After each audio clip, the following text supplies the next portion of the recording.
Hello everybody, welcome back to my channel. I am back today with more vampire recommendations. This time we're going back to the OG, the OV, the original vampire, Dracula. Except this time we're doing sequels. One thing about Dracula is that the US never had a copyright claim put on it, and the British copyright of the original novel from 1897 became public domain in 1962.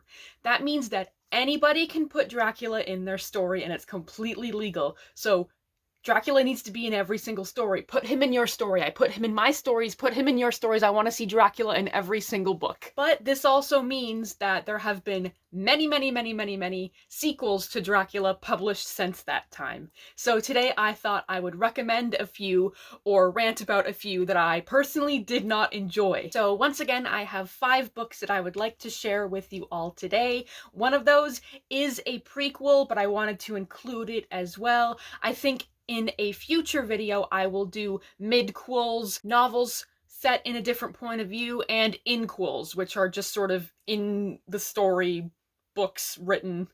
I don't know, they're very complicated. There's a lot on Dracula, so I will probably tackle those in a different video. Okay, let's get started. I'm going to sort of go through publishing date as my order. So the first book that I have to recommend today is Anno, Dracula by Kim Newman, with the first novel originally published in 1992 and the series continuing on until I believe 2019. Now, before I start discussing the book, I do want to clarify that I have only read the first novel. There are countless novels and novellas in this series, some of them as late as 2019, as I previously said, so I haven't been able to tackle all of those books just yet. So for this video, I'm only recommending the first novel. But looking up some of the synopses of the other books in the series, it features Dracula in World War I, 1959 Rome, New York, Tokyo. It just seems like a very exciting series all around. So if any of that interests you, I highly suggest you check it out. So this book pitches the idea that what if Dracula survived the ordeals that took place in the original 1897 novel,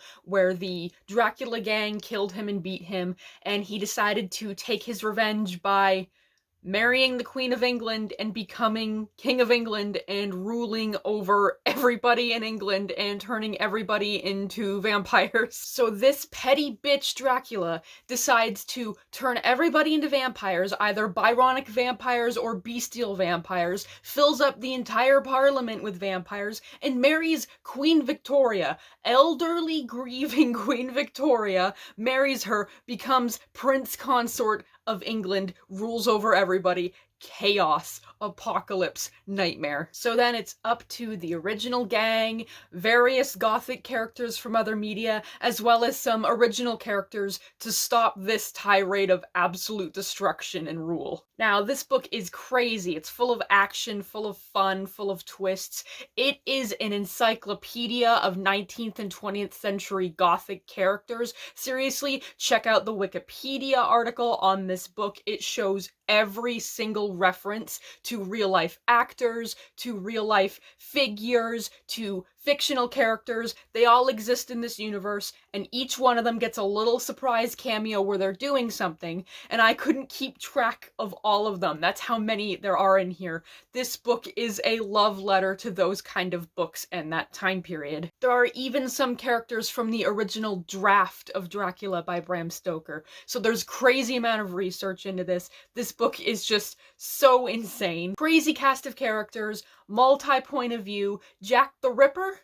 Bram Stoker? Like, this book is nuts. This book, and I assume this series, is a love letter to Dracula and a love letter to the vampire genre in general.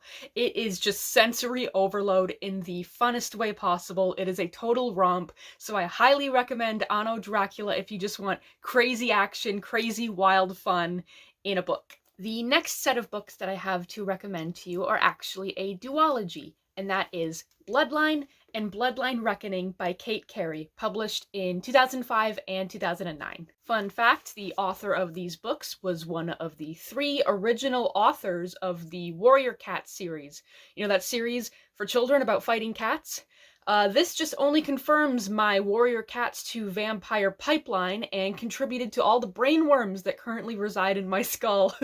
Fun fact there. Now, these books are more YA, while the first book I recommended was adult and action. So these are very easy to read. They are an epistolary set of novels, and they're very, very fun. So the first book is about a young soldier who goes to World War I, and his commander is Quincy Harker, and he is struggling to deal with the fact that he was weird and creepy and exhibited vampiric behavior.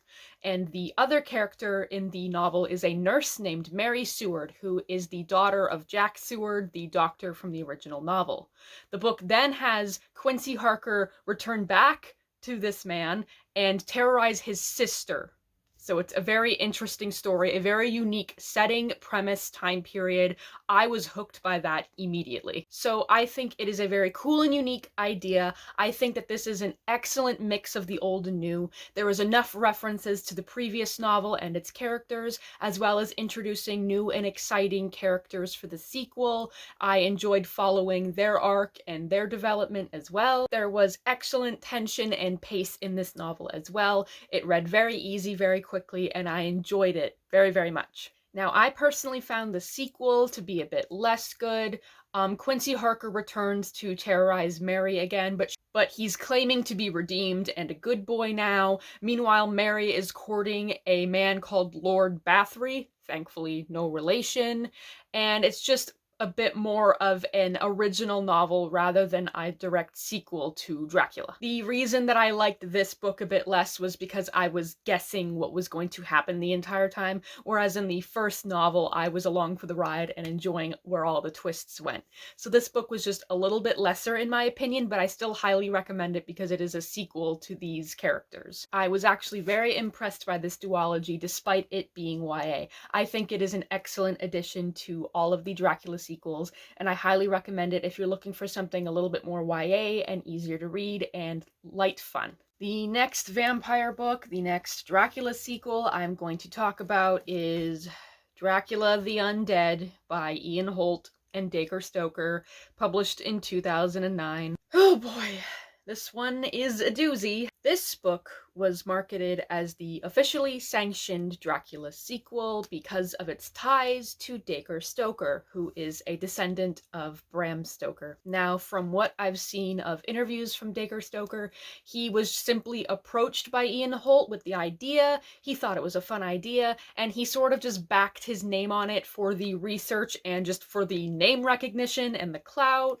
So he didn't really have too many ties to this novel, and I don't blame him for just trying to try something out fun like this, but I did not like this book. Funnily enough, a rant review of this novel was originally going to be my first YouTube video. I had started writing a video essay style rant about it, but I ended up just getting too exhausted by writing it because this book is a wasting disease. What I managed to write in my first draft was that this book takes itself way too seriously, and the writing was way too shit to try and justify that high attitude of itself.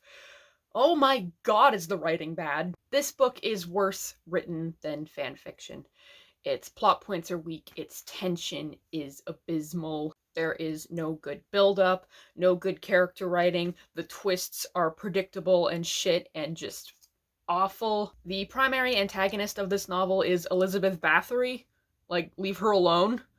And Bram Stoker is also a character in this novel, which is just tedious, as opposed to Anno Dracula, where it was actually cool. The gang from the original novel are all terrible, terrible people, and Quincy Harker is also in this novel, but his main plot point is that he's trying to become an actor, and Jonathan disapproves of that.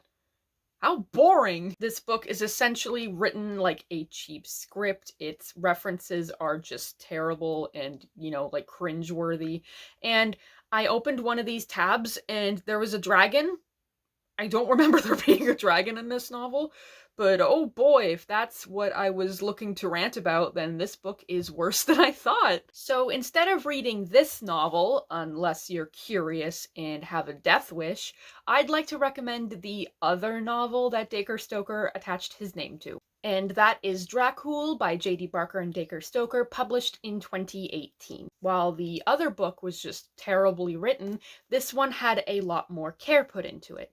It is essentially a prequel to Dracula, but it's more set as a gothic ghost story in the beginning, and then an homage to Dracula for the rest of the novel. The story is about Bram Stoker himself, as well as his sister, as they struggle to figure out ideas about their past and the ghostly presence of one of their previous nannies named Ellen and the truth behind her. It essentially becomes an homage to Dracula, where Bram Stoker is chasing this vampiric entity and therefore giving him inspiration to write the original novel. I didn't like a lot of aspects of this novel, specifically that they cut out a lot of Bram Stoker's life, and they tried too hard to connect his story to the original novel almost beat for beat, so it's less of an homage and sort of acts like a copycat to the original novel, but I do recommend this book as more cohesive, better written, better plotted. It is much more cohesive than this Nightmare book.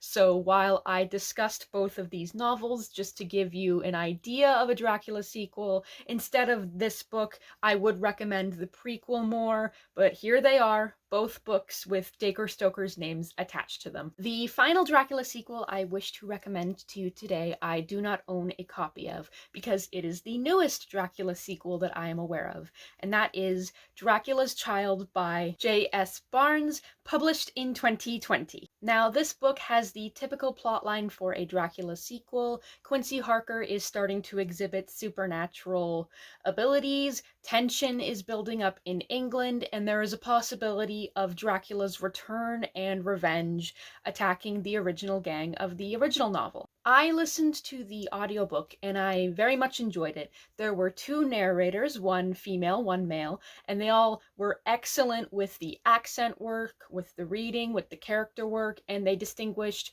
all the characters separately, and it was very, very well done, well executed. I really enjoyed this novel. One aspect that I greatly appreciated was the epistolary writing format and the writing language used. It actually felt accurate to the time period. I know there's a lot of omniscient narration where it's sort of a timeless feel, but the writing and the language used felt very, very accurate to the time period, which is about the 1910s. Excellent, well done. I felt enveloped in the world, the atmosphere fit, the writing was very, very excellent. It didn't feel too modern with like modern phrases or like slang, it was very, very well done. A lot of the new and original characters introduced felt a little bit superfluous, but they were meant to build the tension and atmosphere of the time period and the events going on in the novel, so they were mostly just background and showing that Dracula's return is imminent and the world is getting darker as a result. Now, a lot of the plot in the novel is pretty predictable, but I thought it was very well done. The characters from the original novel were much more well-rounded than in Dracula the Undead. They weren't all assholes, they all had believable motivations to their actions and their beliefs, and I enjoyed that a lot better than a lot of Dracula sequels. I'd say this novel would be the most conventional Dracula sequel, the Dracula sequel to read if you are just a casual fan, and I do recommend it. Alright, that's it. That's all of my Dracula sequel recommendations that I have for you today. I feel like a lot of Dracula sequels all share the same ideas and conventions, but I feel like all of these novels elicited different reactions from me, whether they were fun romps, surprisingly solid, or fire-kindling. Another point that I would like to make about these Dracula sequels is, although they are Dracula sequels in name, they didn't really represent Dracula all that well. He was either a boring villain, a stepdad, or non-existent. Where's Dracula? Bring my boy back in his sequels and let him really shine. I think he's way more than just a redeemed stepdad. Justice for Dracula. So that's it for this video, but I don't want to be done seeking out Dracula sequels. So if you know any that I didn't recommend in this video, please comment. I would love to hear about them and add them to my to be Red List. Thank you so much for watching. I hope that this helped recommend a few Dracula sequels to you that you didn't previously know. Don't forget to like, comment, and subscribe, and I will see you all next time. Happy spooky season. Bye bye!